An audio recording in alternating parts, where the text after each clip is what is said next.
the date party I've ever seen in my entire life. People at tables. My gosh, this feels like a wake. Okay. Hopefully we're gonna get a little bit more excitement, a little bit more energy, and there's not a lecture. We've come to celebrate an amazing accomplishment. So, yeah, give yourselves a round of applause, get animated a little bit. Yeah, music, amazing food, and gorgeous people who I will introduce you to. Yeah. Recognize your beauty. So first, who will animate us throughout, keep the through line. We cannot celebrate this book, but also Beyoncé, without having music be part of that conversation. So it's no small task to be a DJ on an academic campus. I know many of you are probably DJs, is how you're making it through. Or you left your sorrows on the dance floor somewhere, all your anxieties about that exam, midterm season, go dance, sweat it out. So we have DJ Adwoa here with us tonight, this afternoon. A DJ all around town, one of my favorite DJs here in Austin, Texas. You've probably seen her with the Mommies, you've probably seen her with Las Crudas, any place that's cool and queer and hip. You see DJ Adwoa, so you know you're in the right place when that DJ shows up. I also want to thank Candace Lyons, who's was an MA student in Women and Gender Studies here at UT Austin, and is now a PhD candidate in African Diaspora Studies. Thank you, Candace, for being our interlocutor this evening. And it is my pleasure, my honor, to introduce, well, who am I? I am Lyndon Gill. I'm Kelly Rowland. I wish in my dreams. I'm Lyndon Gill. I'm Associate Professor of African and African Diaspora Studies in the Department of African and African Diaspora Studies in our brand new baby LGBTQ studies here on this campus. I'm very excited about that. And the baby would not be possible without the mama. I'm also in the Center for Women and Gender Studies here at UT. And it's my pleasure to introduce a woman who really needs no introduction on this campus, but we're going to do it anyway because she's the host of the party, and you always got to be good to your hosts. Dr. Omise'eke Tinsley is Associate Professor here at UT in the Department of African and African Diaspora Studies, in LGBT Studies as well, and in the Center for Women and Gender Studies, where she serves as the Associate Director. She is currently the 2018-2019 Francis Otto Matheson Visiting Professor of Gender and Sexuality Studies at Harvard University, but we want her back. Don't let them keep her. We have to make this party have to be good. Austin's doing its role. It's 80 degrees, so thank you, Austin. So we have to do our role to make sure that she comes back to us from Cambridge. Yes. Dr. Tinsley earned her PhD in Comparative Literature at the University of California at Berkeley.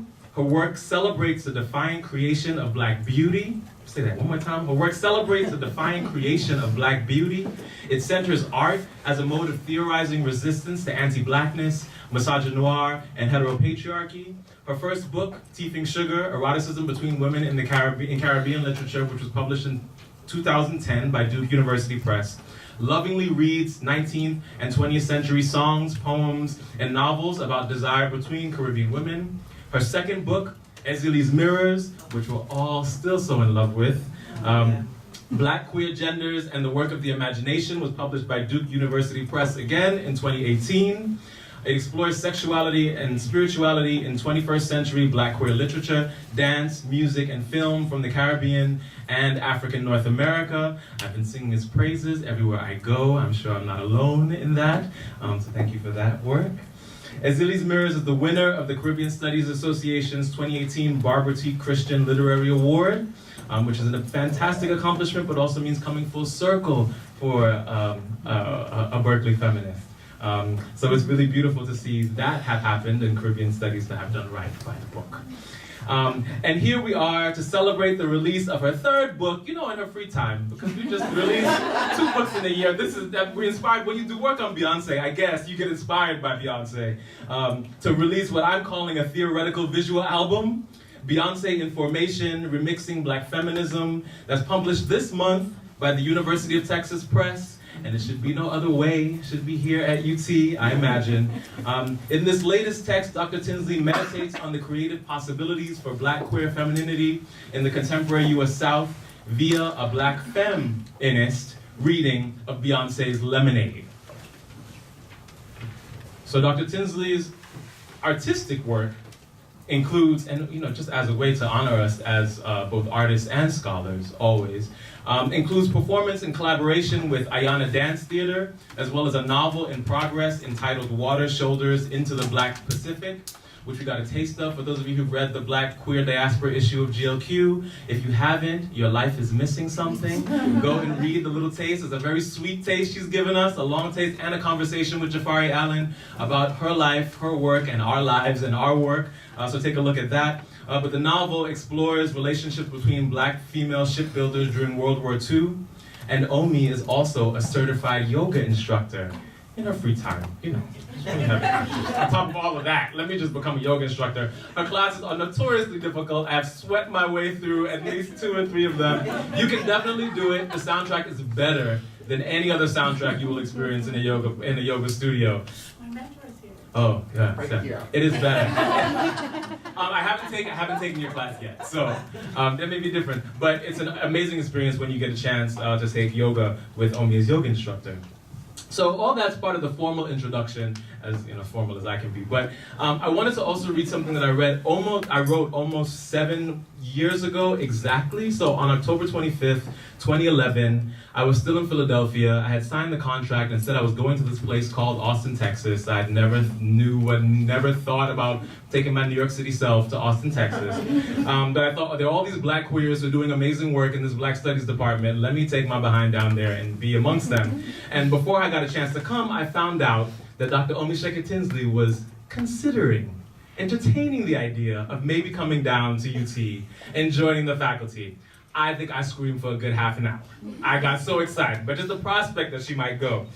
So while I was there, I wrote this amicus brief and very boldly and rudely sent it to faculty who had never been seen my face before to say, don't you let this opportunity pass for this woman to come join you at UT Austin. So I'll read you a small portion of what I wrote, which is just as true now, 7 years later, as it was then for me, and I'm sure for many of you.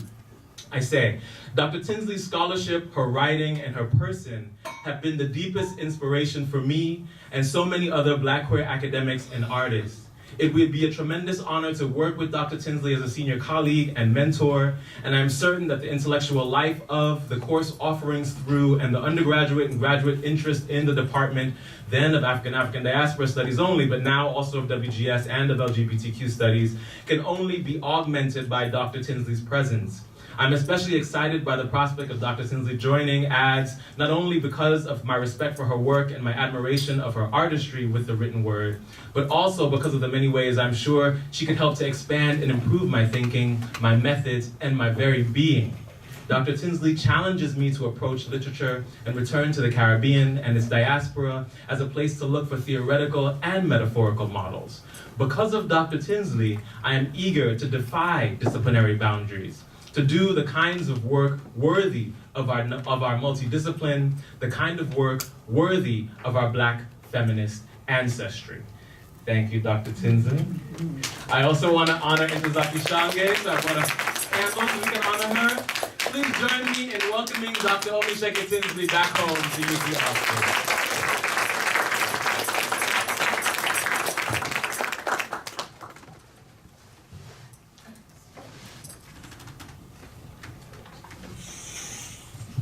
Hey y'all. I'll keep it short.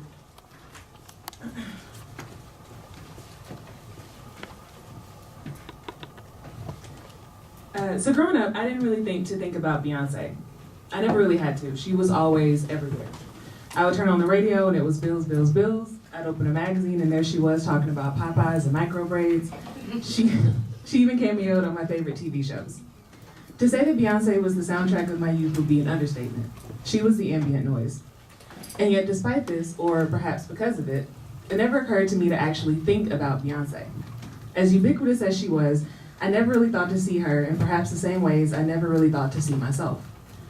It never occurred to me that there was anything in her Blackness, her womanness, her femness, or mine that was especially worthy of theorizing. And then she dropped self-titled and I got my whole life. Literally. Suddenly, she was being theorized, but now almost solely in these angry faux feminist screeds about hair and hemlines. Annie Lennox dubbed her feminism light. The same folks who had just been posting single ladies parody videos on YouTube began loudly wondering whether a real feminist should maybe wear pants occasionally. The word terrorist got thrown around. I won't say any names, but I didn't care. With the release of her first visual album, Beyoncé had, as Dr. Tinsley would say, become for me a gilded mirror, reflecting back my femininity, my blackness, and even my queerness in ways that I didn't realize I needed and never dared to expect. All of this was on the heels of my final semester of undergrad, during which I took Dr. Tinsley's Post-Colonial Women Writers course. I will never forget her walking in on the first day in 5-inch platforms, sitting down, telling us all straight up that Black women in the academy die young, and asking us what we intended to do about it. This book, Beyoncé in Formation, Remixing Black Feminism, is Dr. Tinsley's answer to her own question. Using Beyoncé and her later solo project Lemonade as a springboard and a touchstone, Dr. Tinsley imagines and reimagines the possibilities for Black women in femmes navigating marriage, motherhood, desire, femmepobia, the academic landscape, and the persistence of misogynoir. Told in 3 parts, the first centered on family matters, the second on pleasure politics, and the last on Black Southern women's activism, Beyoncé in Formation draws on figures as seemingly divergent as Loretta Lynn and Blac Chyna, as it works to reframe the ways we think of strength, the ways we think of worth, and the ways we think of twerking.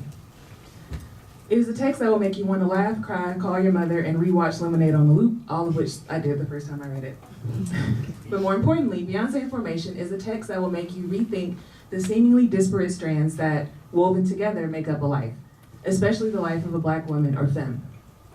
It takes seeming cacophonies and rolls them out in coherent notes, transforming all the messiness of Black queer femme mothering existence into narratives of resilience, ratchetness, and reality. By writing herself into this work, Dr. Tinsley is able to position not only Bey, but herself as, quote, a vision of what it looks like to be Black and a woman who loves women in the South. Because, as Monique would say, Beyoncé loves us for real. And so does Dr. Tinsley. Beyoncé in Formation is her love letter.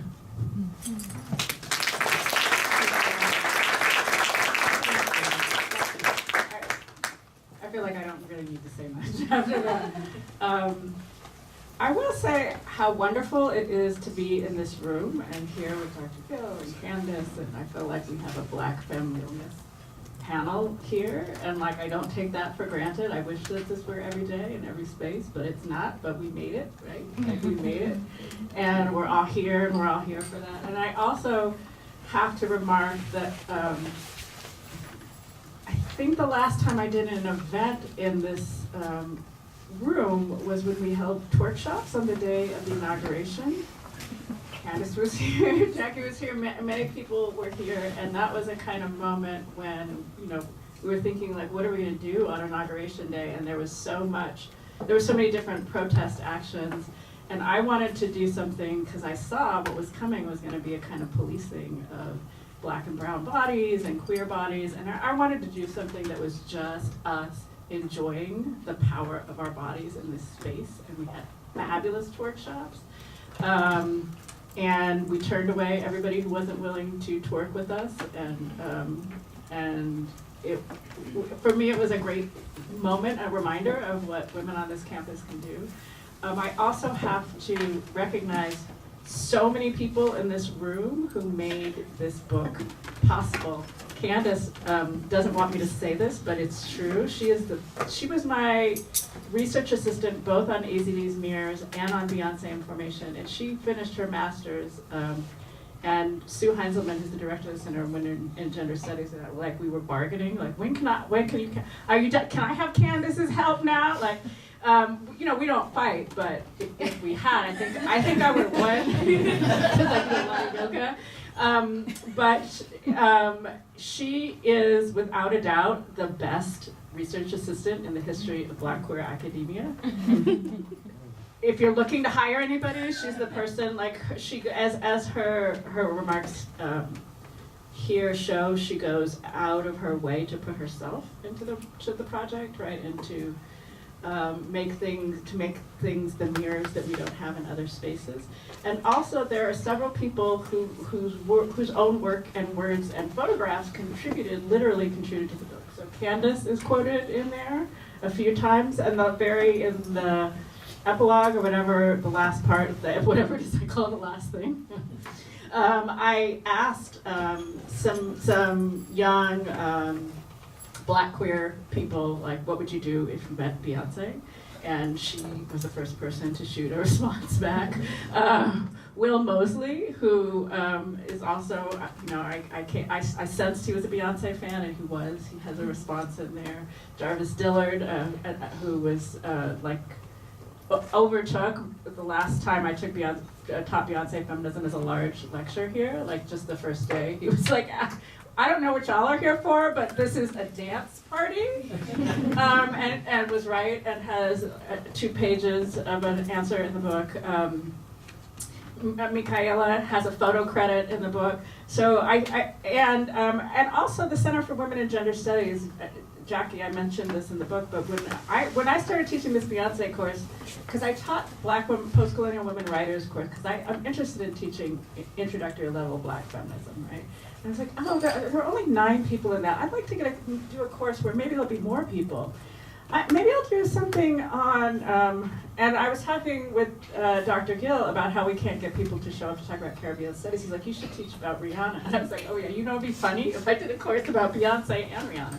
And then I didn't, because I have no common sense. And I was like, I bet we might get 50 people. And then of course, yeah, we got 50 people, and then we got like 200 more people on the waiting list, right? And Jackie found us a larger lecture hall, which we then filled to capacity. And so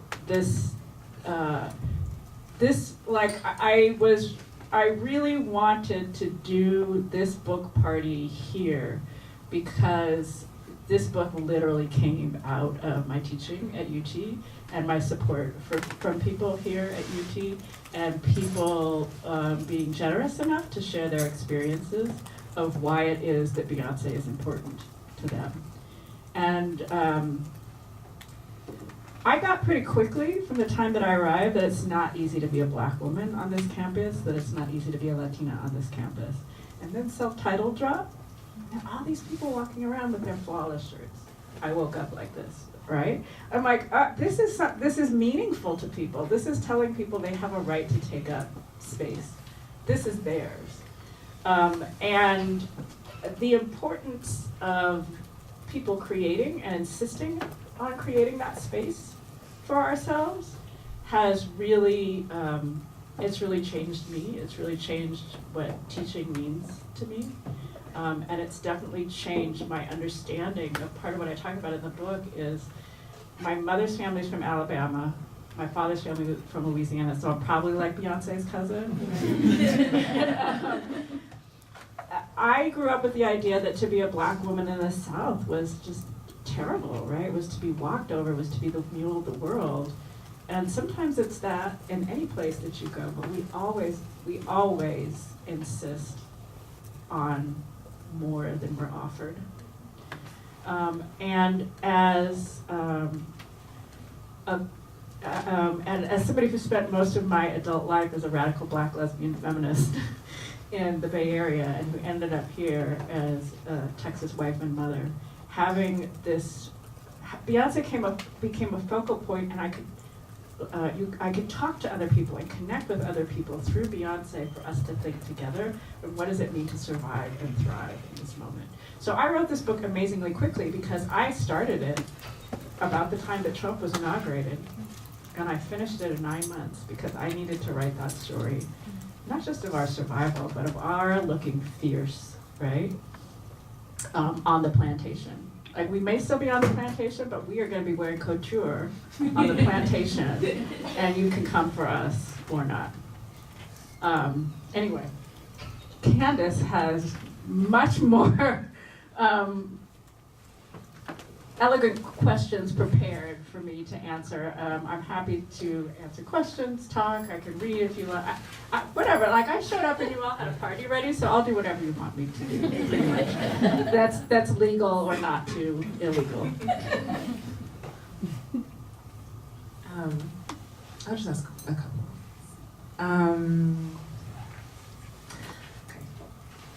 So in Beyonce Information, you say that, quote, in the absence of out Black queer femme media figures who reflect us, femme-leaning and loving Black queer folk claim Beyonce's Black woman-loving spectacularness as our portal to alternative realities.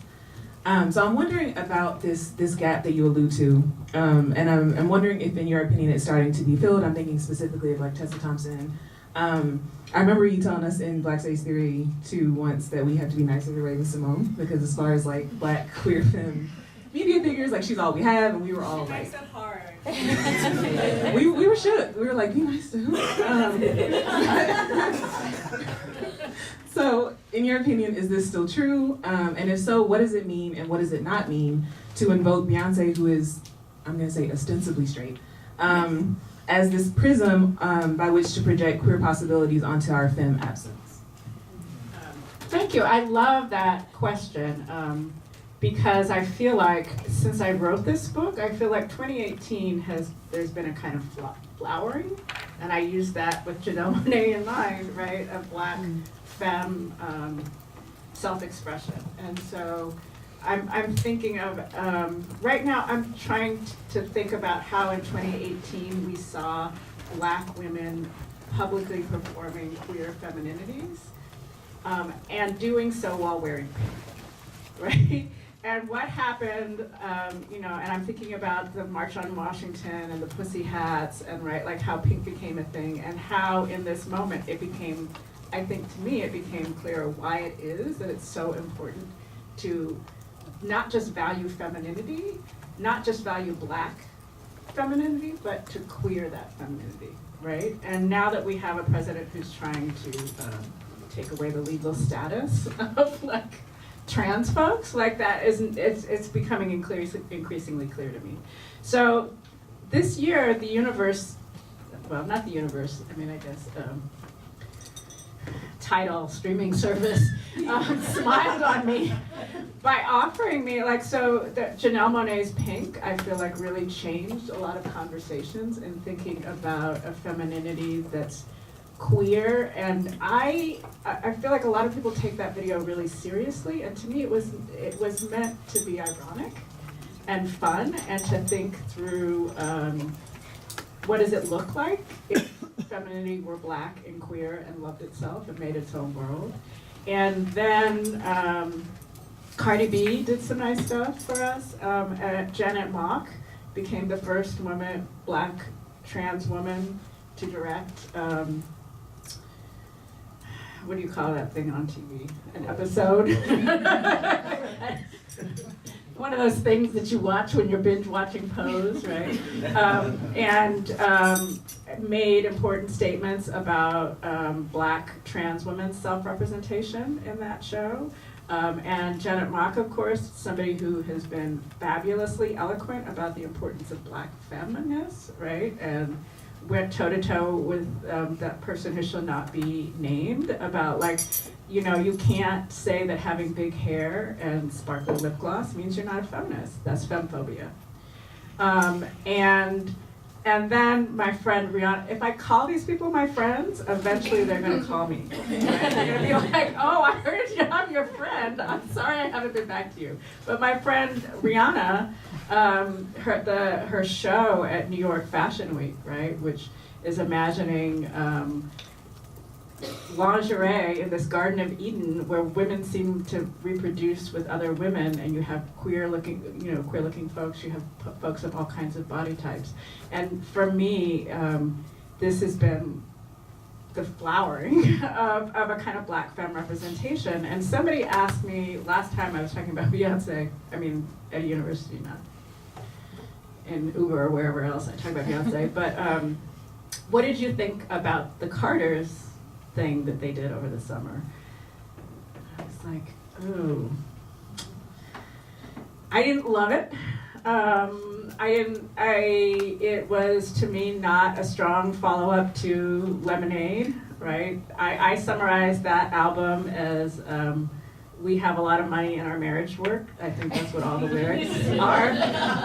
Although I like that they took over the Louvre and all that. And I said, well, you know, I feel like because I love, you know, the formation when she was out there in the Black Power inspired costuming. I loved the Grammys when she was there in the Oshun costuming. And I'm like, I don't know what she's doing right now.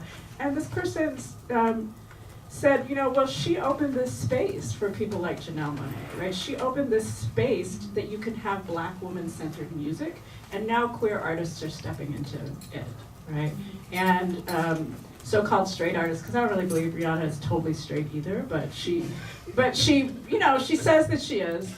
So, like, if people say that they're straight, I take them at their word, because straight isn't who you sleep with, it's where your politics are. But also that she is pushing the limits of Black femininity and femininity period. I think it's true, like there is a way that Beyoncé, given her power in the recording industry, has opened space for people to watch these videos, right? I mean, of course, I mean, in talking about Janelle Monáe, I can't also, I mean, of course, Lemonade came out right after Prince passed, right? And the combination of those two things and how they opened up new spaces and necessities for expressions of Black queer femininity, I think, is really important.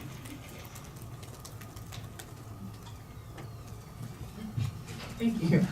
So this is kind of actually, maybe to pivot off that a little bit. So in the last few years, a lot of people have written about Beyoncé's deification, right? That she often presents herself as literally untouchable.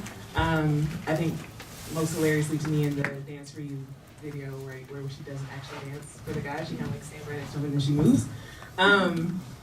But it seems like Lemonade represents something of a shift. And locating herself within lineages of Black women's pain, vulnerability, and betrayal, Beyoncé presents us with a version of herself that is messily, unquestionably human. How, in your opinion, are the images of both Beyoncé as deity and Beyoncé as fallible generative, and which do you find the most relatable or useful? You have such a good question. Thank you. I am pretty clear that the Beyoncé that I know that there is somebody named Beyoncé Knowles -Carter, but I do not know her, right? So what I know is a character that she creates, that she and her team create. And I love the deification of Beyoncé, and I always have. And when I first started teaching the Beyoncé course, and everybody like got, not everybody, but a lot of people got mad about it, you know, internet trolls. And one of my favorite comments is, Professor Tinsley, you're an embarrassment to all women. All women? Wow. One course, I embarrassed everybody. But then also somebody was like, you know, why don't you teach a course on like Black women who've become judges, or something that's a realistic role model, I know, a realistic role model for your young Black women students. And I'm like, well, that's not the point. Like, the point of Beyoncé is not, I'm not trying to say this is what you should grow up to be. And I don't think that that's what Beyoncé's image is about. It's about what if Black women were actually fully human, and we could move through the world with the bodily integrity that some other people have. Right? What if we floated just an inch off the earth and nobody could touch us unless we wanted them to?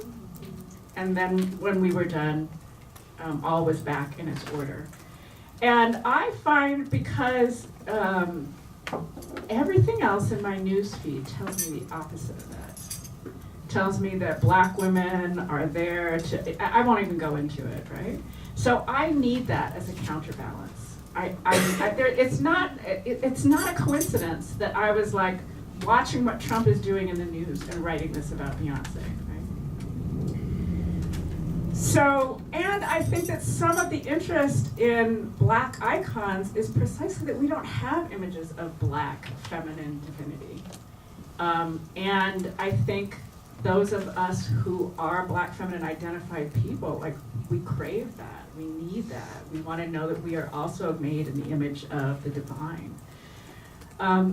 So what I think is interesting in this new work is a lot of people have talked about how Beyoncé references Oshun, right? And and other African diaspora, I don't like deities, but powers, for lack of a better word. And I think that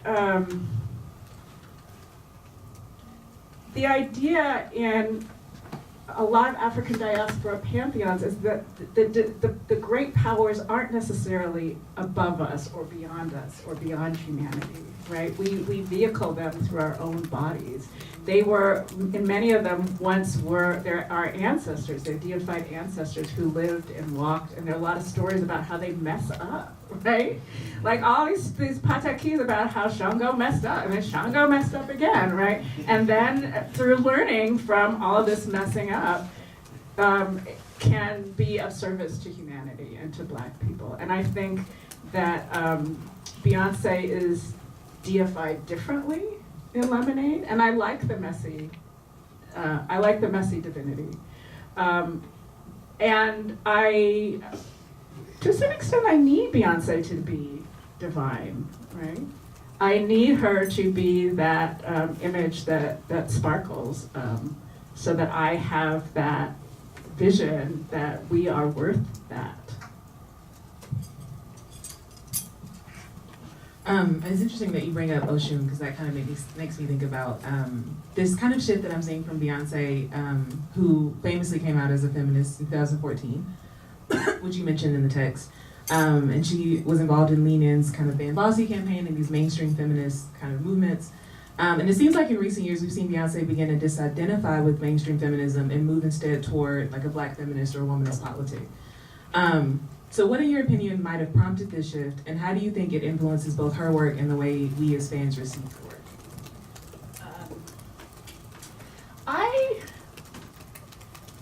I think that there's probably a lot that went into that. There was actually a former student in the first iteration of the Beyoncé course who had because we all know that Beyoncé tracks every mention of her in the media, right? She pays people to do this. And that the shift may have not been unrelated to the fact that there are some courses about her on college campuses that were framing her in terms of Black feminism. And this student even quoted, "What starts in Texas changes the world." I'm willing to, I think that maybe that she's seeing that there's an interest in her specifically as a Black feminist. I think that also, at a certain point, one of my colleagues says that she bought her freedom, and that it's kind of amazing that she can have, so I love the video for Sorry. Have we all seen the video for Sorry? That moment when you have Black women who own this plantation house, and keep in mind that Serena and Beyoncé, both of their families are from Louisiana, so their ancestors could very well have worked there, right? But they're owning it, and Beyonce's in the chair, and Serena's twerking for her, right? And that you can have a video like that, and people will watch it, she had to be at a certain point in her career for that to be possible. So of course there's also been, the political shift with the Black Lives Matter movement and the increasingly visible vulnerability of Black folk to premature death, I think has to do with it. Again, when I have brunch with Beyoncé, right, I can ask her these questions, but I'm thinking about these as all shifts in the world that we're living in that must be influencing not only her music, but how people are receiving it, right? And why it was such a landmark cultural moment when it came out. Because I do think there's now people will tell you where they were when the self-titled album dropped. People will tell you where they were when they first saw Lemonade. And as Jarvis points out, people will tell you of my parents' generation where they were when they heard that Kennedy was shot. And that's one way to mark time, but marking time by Black women's cultural production is also a powerful way to mark time. And do you think, just kind of going off of that maybe her having a Black daughter and now 2 Black daughters might have influenced that shift as well? Yes, and I think some of what the story in Lemonade is about her thinking about what she wants to pass on to her daughter, and both her, her biological daughters, but also these young women who are in the video who are standing in for Black young womanhood and Black girlhood, and thinking about the legacies that she wants to pass on and the ones that she wants to see undone, I think. In your chapter on Black women's reproductive freedom, you mentioned 3 community-oriented organizations, Mama Sana, Vibrant Woman, the Excellence in Advancement Foundation, and ALGO. Could you say a little bit more about each one and talk about why you wanted to highlight these specific groups in your... Sure. So when I see freedom, I see a story about what the world would look like if there were reproductive justice for Black women. And by reproductive justice, I don't just mean access to birth control and abortion, which would be part of it, but Black women being able to choose to have a child, to choose not to have a child, and to be able to raise our children in safe and healthy environments, which is basically a different world, right? And so I was interested in thinking about, in the space where I'm living right now, what are groups that are working towards that vision? And so I was thinking about, in terms of the right to have a child, the work of Mama Sana around, they have this short and devastating report, Austin, a family-friendly city for whom, that details it's a great place to have kids if you're straight, middle-class white people, but that Texas has the highest maternal mortality rate of any state, and excuse me, for Black women.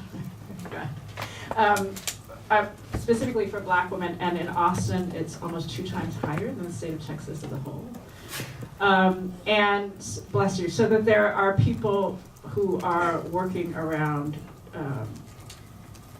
having safe medical conditions, but also safe social conditions, and Mama Sana for Austin to actually be a city that's friendly to a variety of kinds of families. The Black Excellent Advancement Foundation, I'm also very interested in Black children are taken out of homes and put in the foster care system and stay in the foster care system longer than any other racial group. I'm living in Massachusetts right now. I have a cousin who lives in Massachusetts. She has 2 children that went into the system. They were just adopted. She just had her 3rd child, right? And she can't find affordable housing. And so she's, right? So these Black women who are being punished for being poor. And being Black, of course, right? That always makes it worse.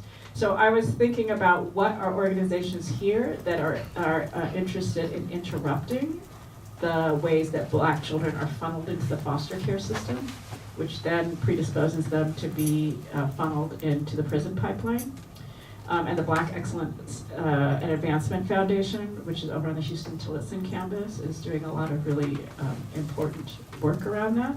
And then also part of the vision for reproductive justice is that there should be sexual autonomy and gender freedom. And so ALGO, the Black and Latino queer organization that's based here in Austin, that's statewide, has been doing long time work, cultural work, political work, making space for Black folk and brown folk to exist and be queer and enjoy intergenerational contact, right? And having families that aren't necessarily nuclear families, but where you have your gay mother, right? Like who is mentoring you through all your relationship woes and all that kind of thing. So, and their websites are in the book, right? So I also hope that, you all probably know of some or all of these organizations, but people who read this in Kansas might want to donate money to some of these organizations because the work that they're doing is so important. So that's my plug. Okay, this is my last question. So you talk quite a bit in the book about your family, and I was just wondering why it was so important for you to write yourself, your family, and your experiences into this text.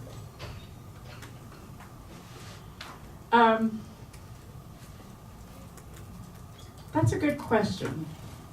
I still try and trace back how it is that the first chapter talks about the story of my grandfather, who was born in Birmingham, and the second story tries to trace in the story of my grandmother, who was born in Pleasant Hill, Louisiana. And I think partly I'm interested in thinking about musical ancestors, about the blues and black country music, and that somehow, I had this. There are a lot of things I don't know about my grandparents. My grandmother died before I was born. My grandfather died when I was an undergraduate in college, and so there's a lot of, or all of my life that I didn't get to share with them, and a lot of questions that I didn't get to ask. But I had and my grandfather, who grew up in segregated Birmingham, would not talk about that experience, except he had like a handful of stories that I feel like black grandparents often have about why it's important to stay in school. And how he had to hide under the bed to study, and these kind of stories about how hard it was to grow up in Birmingham. But I had all these other questions that I would have liked to have asked. Like, what kind of music did you like? Right? What did you do for fun in Birmingham? What did you love? Right? Who did you hang out with? What was your favorite drink?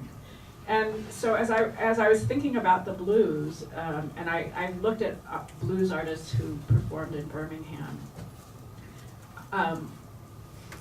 I started to connect those two. And then one of the few things that I know about my grandmother is that she was a country music fan. And I'm gonna shock you all, I was not a country music fan before I wrote this book. And so I started to think, to try and wonder, like, what can I learn about this grandmother who I never met through country music? And through its erased history of blackness, because part of the story of my grandmother is that her mother was passing for white, right? And thinking about that in the context of daddy lessons, and what are the histories that you don't want to pass on to your daughter, and what can I learn about what she was taught about what it meant to be a good wife and mother? She said that you stayed with an abusive husband until she died, right? And what are the things? I'm not so much interested in why didn't you just leave, right? People's lives are complicated, but in what sustained you when you were in difficult situations? And somehow, because my mind works in strange circular ways, all these things came to be tied together. And my editor was like, this is reading less and less like a straightforward book about Beyoncé. I think we have to come up with an arc that ties these things together. And for me, I feel like I write in curlicues, and for me, that I also realize that's part of my femme writing practice, that I do things that might seem gratuitous or extra or excessive, but that's how I make sense of the world, is weaving in between all of these different things. Oh.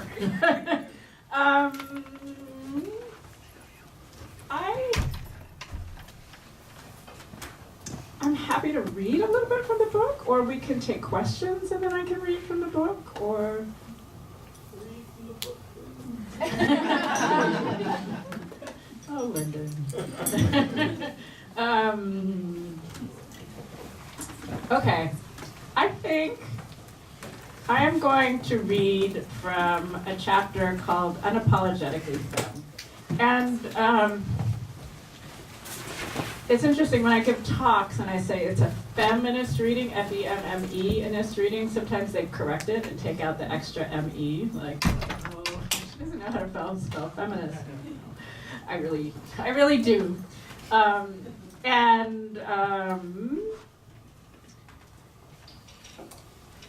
read a little bit from the beginning of this chapter, which is about sorry. We've been down with Texas-bred cultural sensation Beyoncé Knowles since she was a bootylicious survivor who soundtracked our living room get-downs, the event description began. These days, she's a Super Bowl show-stealing, alleged Illuminati queen pin who breaks the internet the way most people break bread.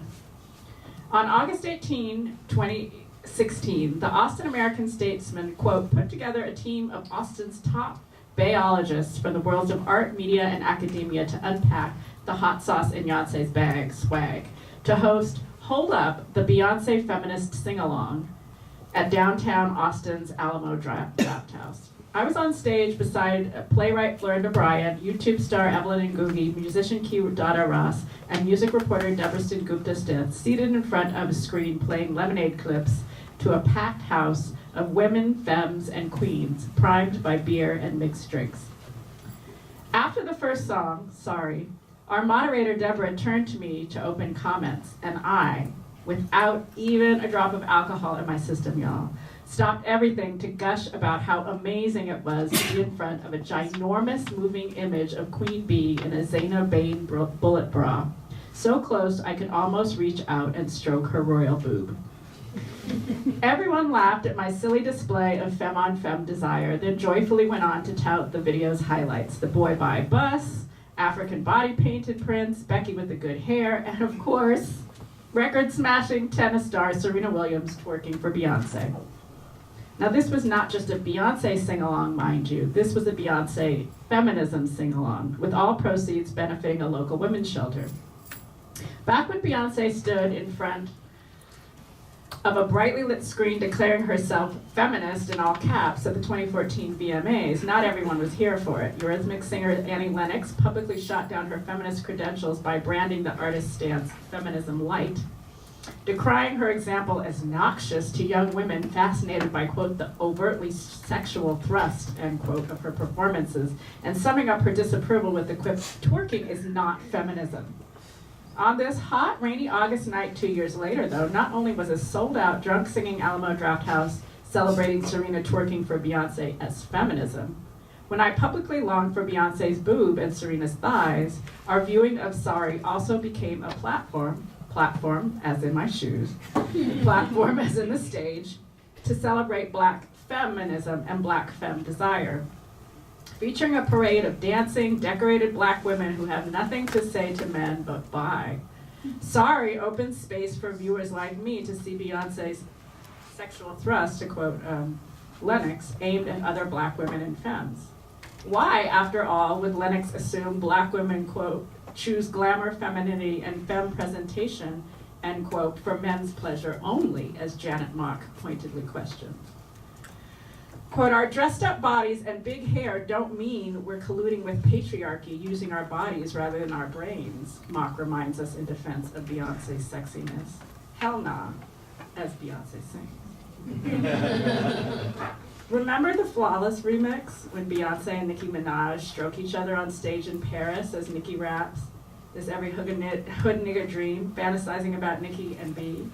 Or the Beyoncé video where Victoria's Secret model Joan Smalls licks Beyoncé's cleavage while she stands on a Brooklyn street and stares naughtily at the camera. I once had a student in class argue, they're just friends. I'm like, I don't even know what you do with your friends. Yes, Beyoncé's been daring us to look at her and see femme on femme desire for a while now. But in Lemonade, Beyoncé Knowles of the Iberia Parish, Louisiana, Beyoncé's, brings Black femme desire home to the River Road plantations and New Orleans streets that represent her ancestors' home space.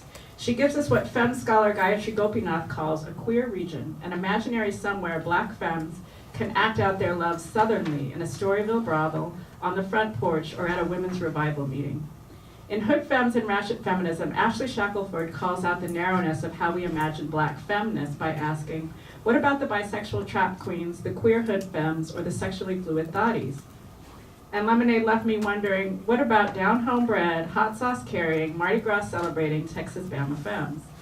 Where can we get some love for ourselves, and where do we find space to love each other as hugely as Beyoncé moves with Serena on screen?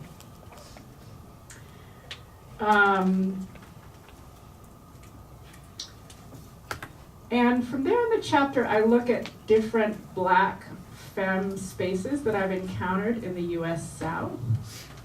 And I'm going to read a little bit about Atlanta. How many people love Atlanta? What? How many people watch Love and Hip Hop Atlanta? I'm disappointed. If I were your teacher, that would be your assignment for tonight. Okay, first stop Atlanta. Originally from California, Che Johnson Long is a queer black femme community organizer and herbalist living in the city Ebony Crown, the black mecca of the South, Atlanta. The Big Peach is also the birthplace of the Femmepobia, founded in 2005. Lesbian magazine Curve tells the story of its formation this way. One night when, quote, Allie Steele and some fellow femmes donned sparkly makeup, short skirts, and fierce heels to Atlanta's hot spot, my sister's room, bartenders refused to serve them. The butchers they came to cruise met them with silence, and one, taking Steele for a straight interloper, threw a cigarette and burned her Saturday night dress. Quote, fast forward months later to when Steele and her girls were welcomed with open arms at my sister's room and other bars around the city, march in the gay and black pride parades, invade leather bars where Rachel Smith says the boys love us. Well, what happened? Allie, Rachel, and friends banded together over dinner one night to form the Femmepobia, a celebratory take-no-shit organization to empower femmes of all genders, races, ages, and sexualities in the queer community. Quote, Atlanta is a very queer place, but I noticed there didn't seem to be a femme presence at all, Rachel, the Mafia's first Donna, explained. So the Mafia hosted internal events where femmes came together over dinner, drinks, or dancing to support each other, and attended larger queer events where dozens of femmes showed up together to announce their presence as a force to be reckoned with in a femme-phobic culture. The group quickly drew to over 100 members and expanded to include offshoots across the country. I've been lucky enough to live in two cities with Femmepobias, Minneapolis and Austin. I came out not only as a lesbian, but as a femme in 1995. I'm aging myself. While wearing patent leather wedges and lipstick, of course. So imagine how excited I was when a femme mafia came to my town. The Minneapolis Femme Mafia met in apartments and coffee shops and clubs, had parties, potlucks, t-shirt contests, even bake sales to bring the femme porn tour to town. I came to the first meeting with my Chicana femme friend, Cindy. Now, not only were we the only femmes of color to walk through the door, we were the ones with the most makeup, highest heels, and newest clothes. We were met by a bevy of femmes in muted pants and skirts and sweater sets who enjoyed building their femininities around vintage fashions of the 1940s and 50s, the last era some imagined when it was possible to be unapologetically feminine. Quote, I love wearing 50s styles, looking like a proper 50s woman, but being far from it, one vintage femme told femme scholar Ulrika Dahl. I know not everything was rosy back then, genocide, prejudice, and so on. But there were some lovely attitudes that I wish current society would look at, end quote. No, not everything was rosy back then, and not everyone was either. Cindy and I were well-tolerated outliers who not only lacked pink and cream skin and Scandinavian last names, but insistently chose 21st century, sometimes tongue-in-cheek fashions. I remember Cindy showed up in apple-bottom jeans, was the thing then. Even that didn't always work though. One Halloween, I dressed in a cheerleader outfit I'd bought at my grandfather's alma mater, Miles College. I ran into a femme mafiosa that night who greeted me laughing and asking, that's not a real school, right? People are always impressed at this point that I didn't get in a physical fight with her, and I still am too. But the Minneapolis police are not somebody I wanted to meet.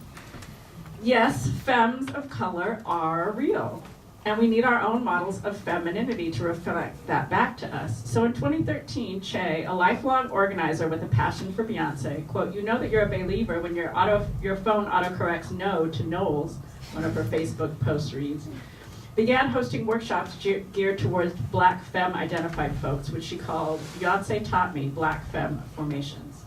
Black femme, she clarifies, is a feminine of center, quote, gender presentation and can be expressed by your clothes, swag, energy, accessories, shoe game, spirit, hair, etc.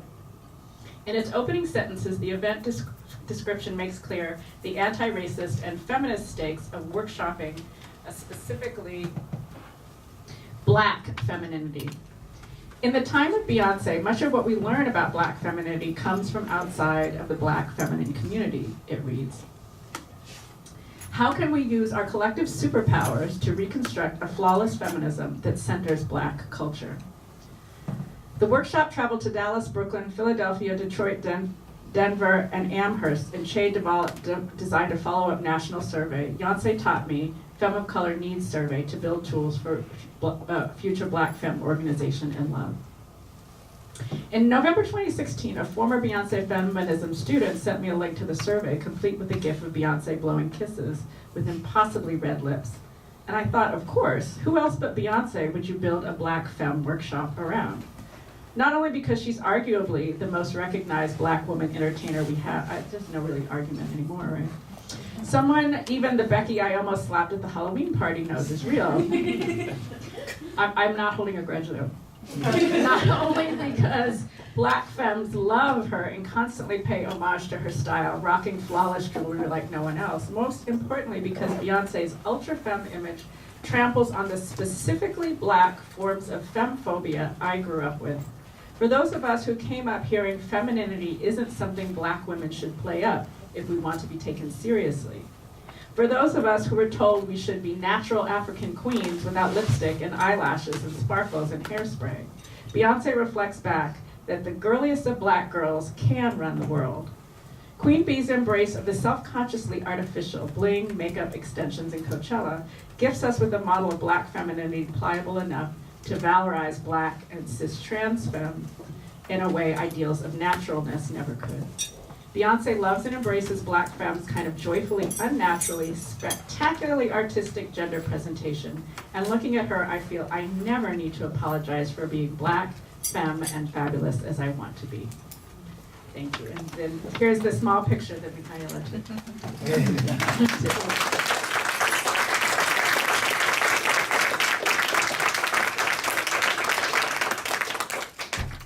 Folks standing, there are chairs. If you want to sit down, I don't want to.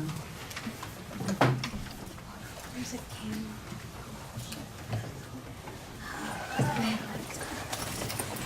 Are there questions or comments or music requests?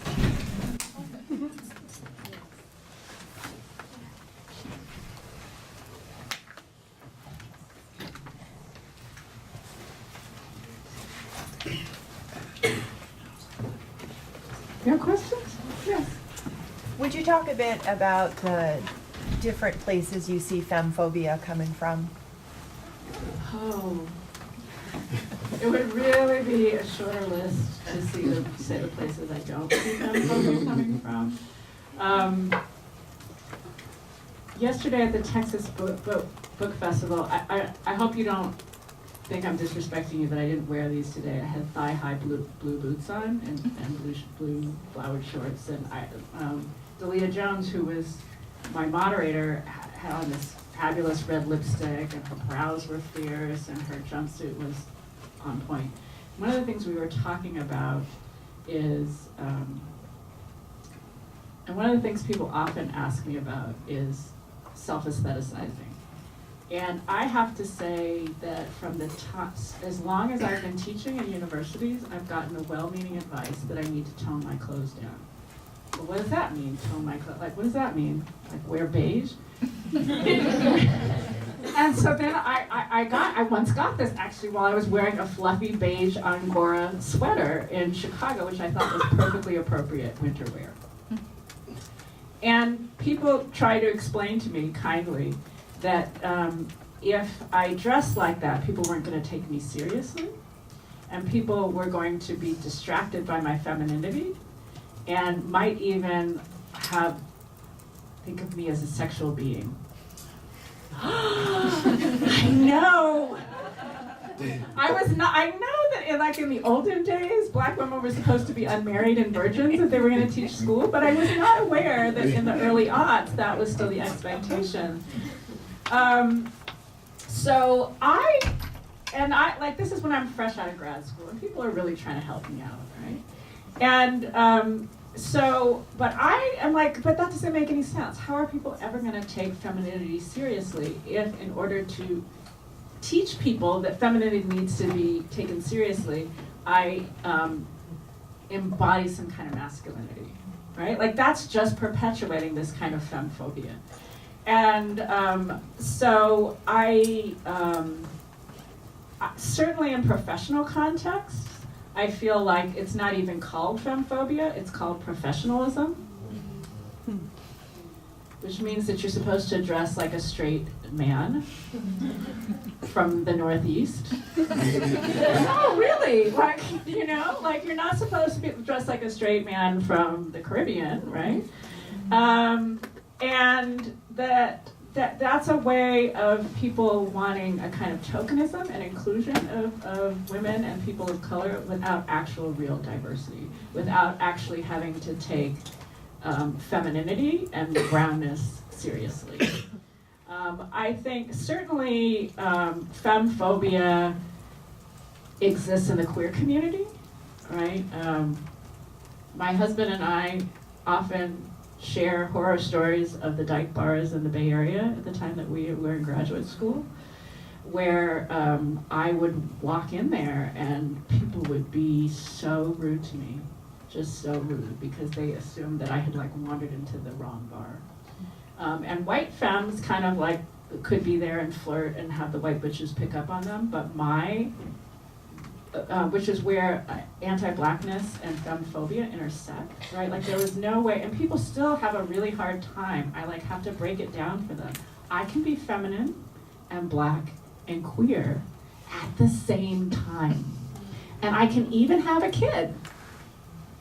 And that doesn't make me straight, right? And I think that the inability of people to hold that, like, cause like, why would you want to do all those things? All of those things are things that put you behind in life, right? So why would you want to combine all of those things? I think says a lot about what we value and what we don't value. And I think that since I have a little girl who's, you know, sometimes told not to do things because they're not ladylike or whatever and whatever, I'm like, you know, I'm more and more fierce about like, you act however you want.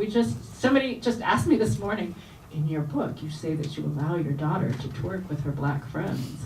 I was like, yes, I do, right? Because she needs to know in the company of other black girls that her black femininity is not for anybody else unless she chooses it to be, and it's perfect in and of itself. I don't know, like I feel like I can riff on and on. You know, I think that, and I do think that the fact that we have elected officials in very high offices who have been really clear about that they have the privilege and the right to disrespect feminine and feminine presenting bodies speaks to the way that femphobia is so deeply ingrained in our culture. And I think that the specificity of, like, nobody likes girly things, right? I mean, those of us who embody them do, but nobody thinks those are serious, important political things, right? But the fact that when it's a queer femininity that's not, because at least if I put on my platforms because I was trying to snag the last good black man or whatever like the myth is, right? Then my femininity is being valued and valorized by masculinity and by straightness. But if I'm a black femme and I'm doing this just for other black people and just for other queer people, then we can't value that, right? I apologize for paraphrasing Donald Trump, but if black pussies aren't there for white men to grab, then better not see that we exist. Which is why I understand people who like to blend in, who don't want to call attention to themselves in the interest of safety, and I try not to blend in, and I admire people who don't blend in. Because until we see femininity, femphobia is not going to go anywhere. Maybe it'll never go anywhere, and we'll just have to keep being fabulous for each other, and I'm okay with that too.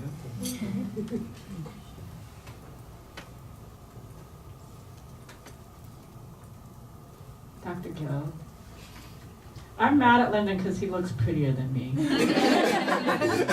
It's like when you come to a wedding, you don't wear white. We all know that is impossible, but I'm honored that you would say that. as a kind of style icon, as an intellectual icon. Like having Beyonce say, "You today, boo." I appreciate that. It's uninformed by having read the text, so forgive me if it's a bit ignorant. And I'm excited to get my copy and devour it. But thinking about ancestry and a long history of this generation, especially millennials, get accused of being ahistorical, and a lot of attention to Black Beyoncé as the first Black feminist ever exist, or the first woman to ever exist, which I think it's an unfair reading of general millennials, and of Beyoncé also as being ahistorical in some ways. So I wonder about if you talk about now about some of that longer history of sort of Black radical feminists. Like also about this is sort of the portal that made the course important. Was this is a way to get people to think about that longer history and its relationship to how it sort of finds itself in this present moment. Both the radical Black feminism, but especially radical Black queer feminists, and how Beyoncé sort of inherits that, how we all inherit that. Thank you for that question. I think that the accusation against millennials of being ahistorical, I think those of us who are in the business of educating people need to take some responsibility for doing that work of education, right? And so a lot of people were upset when Beyonce declared herself a feminist, and feminism isn't twerking, and that's not what feminism is. And I'm like, well, it's for those of us who have been proclaiming ourselves Black feminists to get the word out about what we think Black feminism is. Because it's not just one thing. You can't be standing up in front of billions of people in front of a brightly lit screen, but for most of us, it's not. And it's our opportunity to teach people a history of Black feminism that they don't have access to. And so so I started in good faith trying to teach about both Beyonce and Rihanna. And then Lemonade came out. First of all, it was always an uphill struggle because everybody wants to talk about Beyonce all the time here in Texas, right? But when Lemonade came out, people really understood it as Beyonce showing them where they're from in a different way. And so I redid the course to have it be about histories of art and activism among Black women in the US South. And so in the course, but also in the book, I start with histories of blues music and country music, which we all know the blues was like full of women who had different kinds of queer sexualities. But these are stories that not enough people have heard, right? That it's useful to tell and retell. And that Beyonce's sampling of a song that is a remake of a Memphis Minnie song, and she's a blues singer who had this kind of fabulous, like she liked to wear really frilly underwear and spread her legs on stage so everybody could see her really frilly underwear, right? And then like she'd be done playing a song and she'd be like, hey, I'll go back and have sex with you for $2 and then come back, right? Like it was a kind of understanding of femininity and sexuality and sexuality as value that was complicated. So I'm interested in that musical history, and these are things that weave in and out, because as I said, I'm all over the place. But also histories of the ways that women were intimate during chattel slavery, right? I'm interested in spaces like the Quadroon Ball, the Octoroon Parlor, where there are all these imaginations of Black women who are there together to somehow be sexual property of white men. Yes, but what if there are also spaces where Black women are appreciating each other?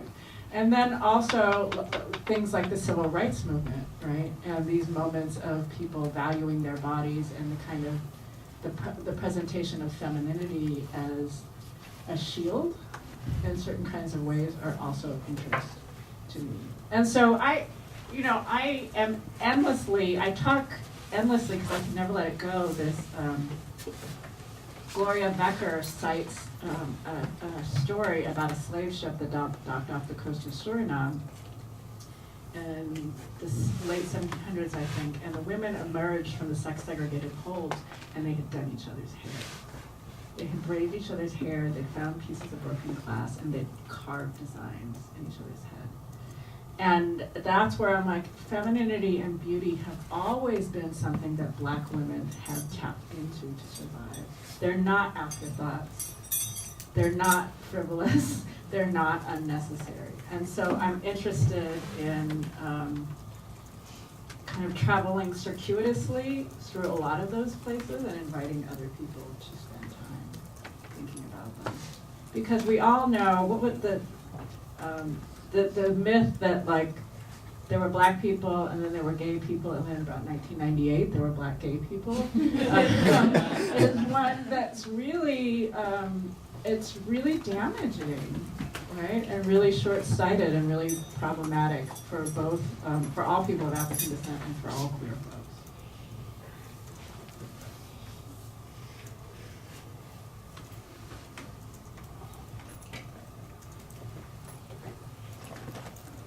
It could be a full-on conversation between the two of us. Oh no, Danielle is here. Danielle is here. So the students don't get so quiet. Dr. Tinsley, for those of us who grow up, like who are Beyonce's same age, we see a kind of evolution in what Beyonce has been doing. And that evolution also talks a lot about spirituality. Yeah. We have like her beginning at Destiny's Child talking about Christianity a lot, and then we have Formation when she's on her 30s and she's talking about all this kind of feminine divinities. Yeah. So how do you do this evolution happening? Is just something related to age? As we are getting older, we are opening ourselves to other things, or you observe that as something deeper, specifically about Beyonce? That's a good question, and I think, you know, since she doesn't give interviews anymore, right? It's hard to know. I think one of the things that's interesting to me about the evolution of Beyonce, and I've always loved Beyonce, right? But now I go back and I look at some of the earlier videos and I'm like, what was it that I liked so much about it? And eventually I remember, you know. But she's changed. The art that she's changed has changed a lot. And I think a lot of people who talk about Beyonce talk about the importance of that, and I'm thinking about there are a lot of prominent black trans feminists who very publicly love Beyonce, right? And one of my litmus tests for anything political is what does CeCe McDonald say? And CeCe McDonald loves Beyonce, right? And so one of the stories that people like Laverne Cox and CeCe McDonald tell about Beyonce is I feel like I grew up with Beyonce. She modeled to me that I can change as I grow up, and I can grow into my black womanhood, and I can grow into being comfortable with my black womanhood. And I think, I think kind of like I said earlier, I imagine that there's a lot like the change in the political conversations that we're having about blackness in this country, changes in conversations around sexuality, changes in her power as an artist to be able to say things more overtly, as well as just the changes that we all go through from, you know, she started out really as a child, right? And now she, as she says, she's a grown woman, right? And a lot of us, like, I was not on stage when I was 19 and saying half-formed things, right? And she was. And I appreciate that evolution serves to reflect or allow people to reflect on themselves. Like, you know, I can change and I can grow. And my feminism is not something that emerges fully formed like Athena from Zeus's head, right? Like it changes as I change, and it changes as the world around me changes. And to me, like that's one of the most, Beyonce's life is nothing like mine, really. Although my husband isn't here yet, so I'll tell you, like, one of my favorite ways to annoy him is I tease him that he's a lot like Jay-Z. Which he's not, but it's just an easy way. Like, you guys are both from Brooklyn. He's like, stop it. And he's right, he's not a lot like Jay-Z, and I'm nothing like Beyonce, really. But that, to me, is one of the most relatable aspects of her, that I can see that she, like me, and other people can see that, like Beyonce, like we change and we evolve. And we can get, we can bring new complexities into how we see the world and how we communicate the world to other people. Yes, Dr. Jones. I have a question for you. Thank you so much. It's good to see you again. It's good to have you back.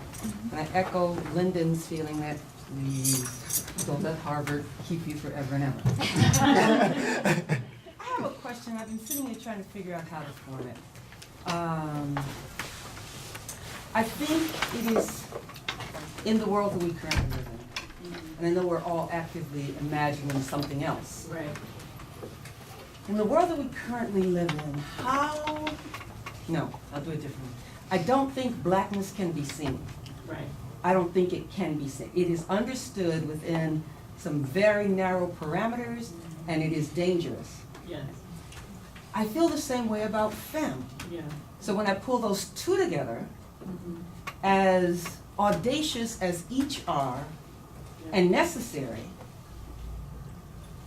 I revert to this kind of shackled place, unfortunately, of thinking about safety.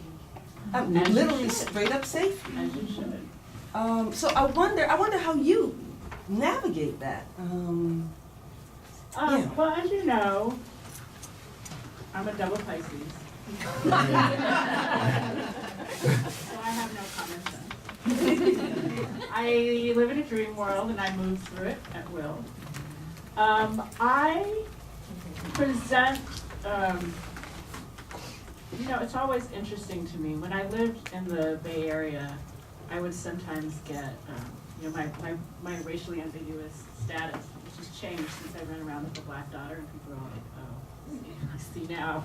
And I feel vulnerable in a much different way than I did when I was a single person in the world. I feel much more vulnerable, and I feel her vulnerability that's much greater than mine was when I was a child, and because the political climate has changed.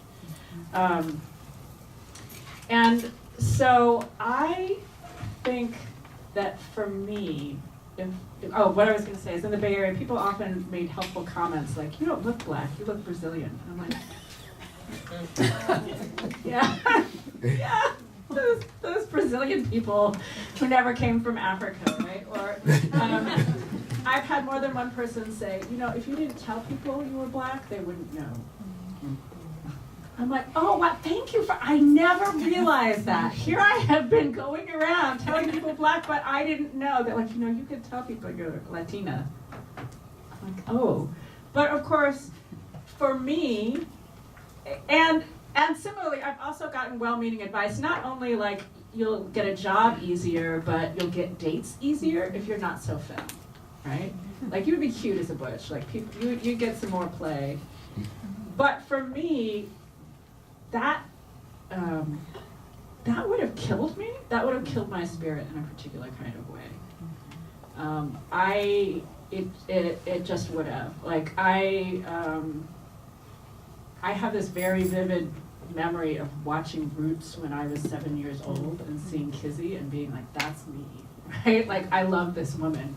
I was very disappointed in the remake of Roots, which my daughter then saw, and I'm like, and similarly, literally when I came out, I didn't just come out as a lesbian. I'm like, I'm a femme.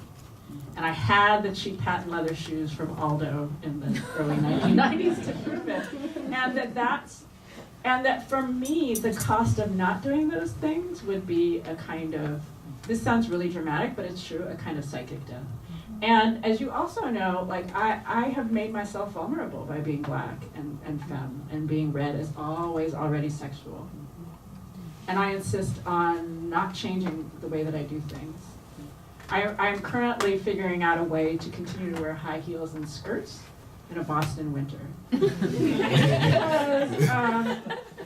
Because I feel like myself, and then when I feel like myself, I can actually do the work that I came here to do, instead of spending my time mired down in self-doubt and self-hatred. And part of what I come to in writing this book, and I come to this in the introduction, is why I've been doing Black queer studies since graduate school. People told me there was no such thing as Caribbean lesbian literature, well-meaning senior professors, and I went ahead and wrote a dissertation on it anyway. And all this time, I never theorized Black feminists. And what that had to do with my own internalized femmepobia, and thinking that that wasn't important, and thinking that I can just trans femmes and trans guys, like that's a queer gender that's in need of theorizing, but my own can just remain invisible. And it can remain invisible, but it doesn't have to. And I do think that there's something about this political moment, right, when we can't imagine not just Black women's bodies, but the bodies of women of color belonging to ourselves. That I would be very unpleasant to be around if I tried to be less Black and less feminine, because I would be really miserable. But also, I feel like politically at this moment now is not the time that I want to back down or teach my precocious daughter to back down. Even as,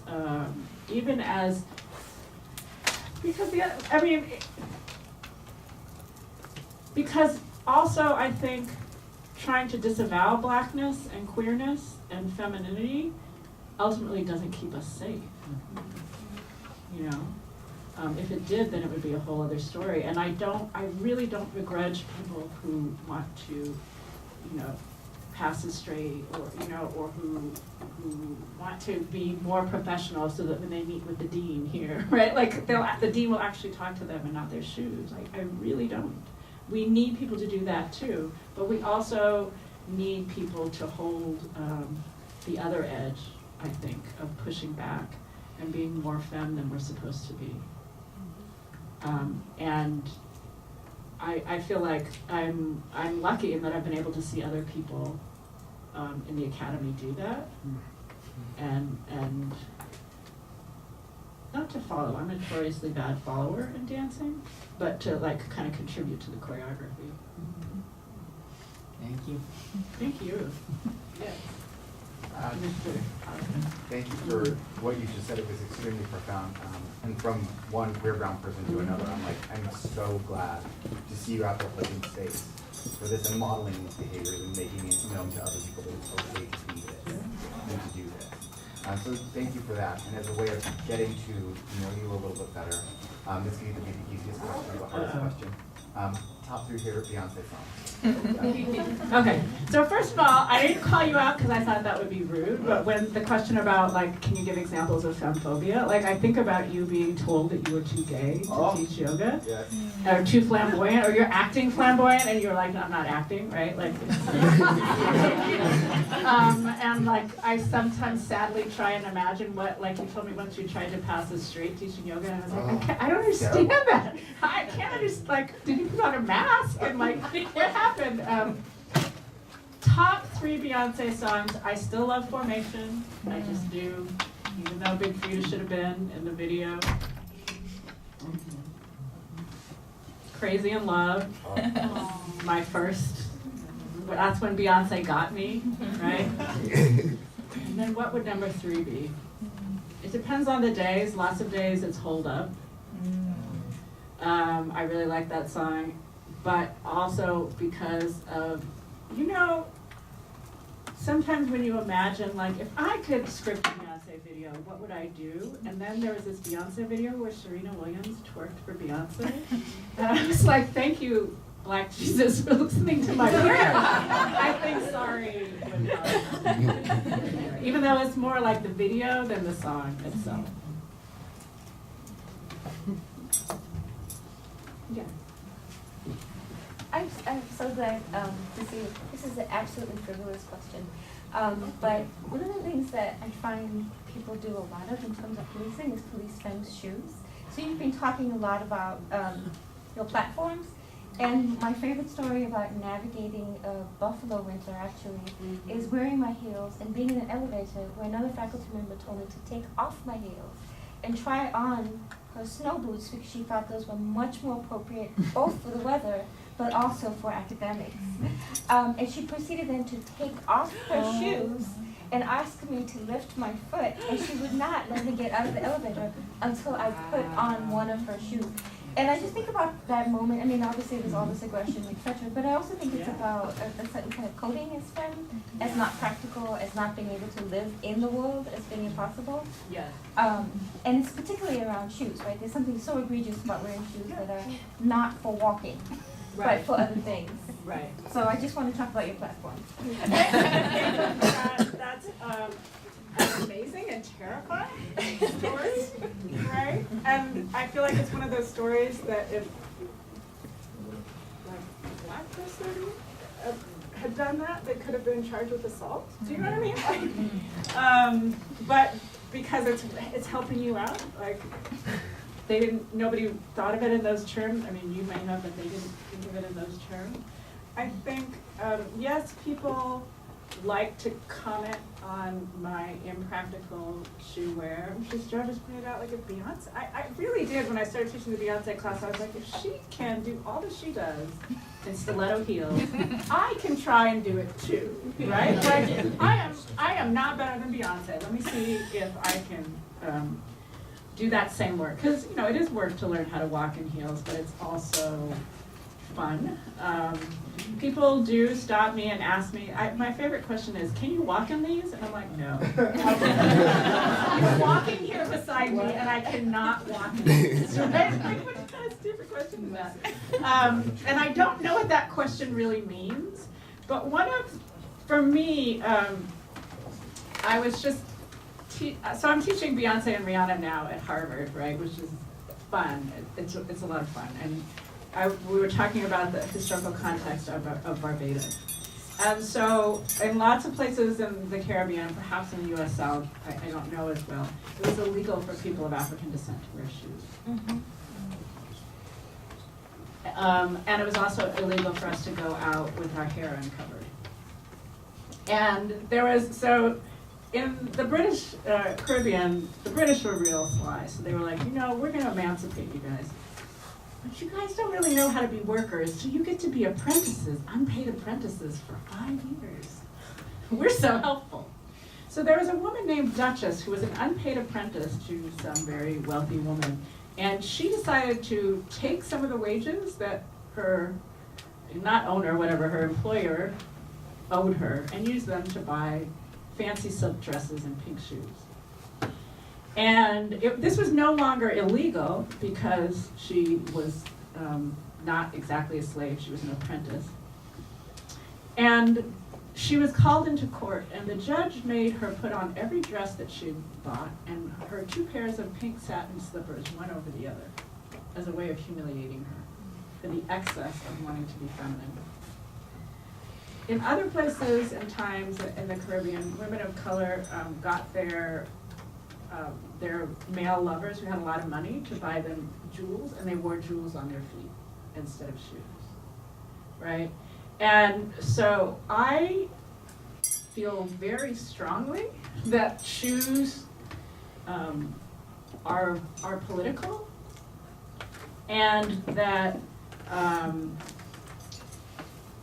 the expression of, I mean, this is going to sound real academic, but racialized gender through shoes should not be taken lightly. And that, and like, you know, and I like platform combat boots, right? That to me is something about how I want to wear my femininity. And I think, yeah, and I once, very seriously, at a talk where a femme was talking, I said, you know, the first question I wanted to ask was, where did you get your shoes? But I knew that if I asked that question, people would think that I was frivolous. And then I asked a real question, and she answered the real question. She's like, and here's where I got the shoes, right? I appreciate having that conversation. So thank you so much for that. And always, if anybody, again, my husband is not here, so I will deny this, right? If anybody is looking for somebody to go shoe shopping with, I'm always happy to help. It's political. It's political. Anything else?